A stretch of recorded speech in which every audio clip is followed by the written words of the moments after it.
tow truck driver who walked away with only minor injuries says he's just extremely lucky to be alive right now after something worse could have happened in this scary collision along Interstate 85. Thanks for joining us for your news at 5. I'm Alicia Barnes. And I'm Morgan Francis. Well, the tow truck driver was pulling a pickup truck with a flat tire off the interstate when all this happened, and that car hit that pickup, totaling it and then seriously injuring one person. Tonight we have video of the crash, the aftermath, and the tow truck driver who's urging people to be more alert on the road. Queen City News anchor Derek Dellinger is live along I-85 in University. And Derek, you have new video from inside the tow truck as that crash happened.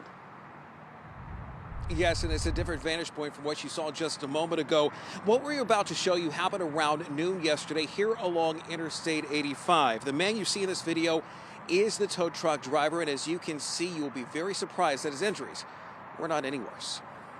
Gatton's Towing Service in Concord shared this video with Queen City News of what happened Wednesday in a crash that shut down Interstate 85 for hours. Brian Fowler is the man you see here, and as you can see, he came within inches of that crash being so much worse. Something hit me from behind, knocked me down up against the wall, and the next thing I know, I was getting up to a mess.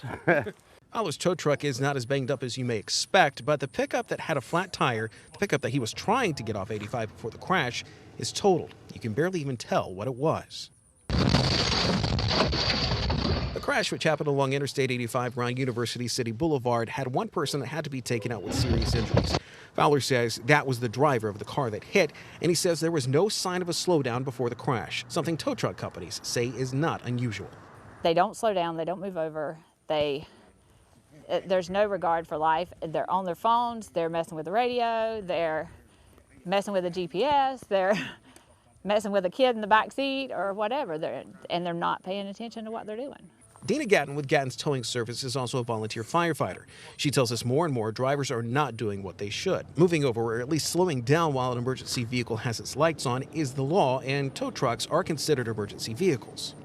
I don't want to call and them not answer the phone to tell me they're safe. There's no word on the driver that reportedly hit both the tow truck and the pickup truck that was being hauled away. Fowler says he has a couple of cuts and bruises, but is otherwise fine and was glad he was able to go home. I hugged my wife, gave her a kiss, and called my kids and talked to them a little bit to let them know I was okay. Now, you may be wondering about the pickup truck driver. That was the pickup that was hit.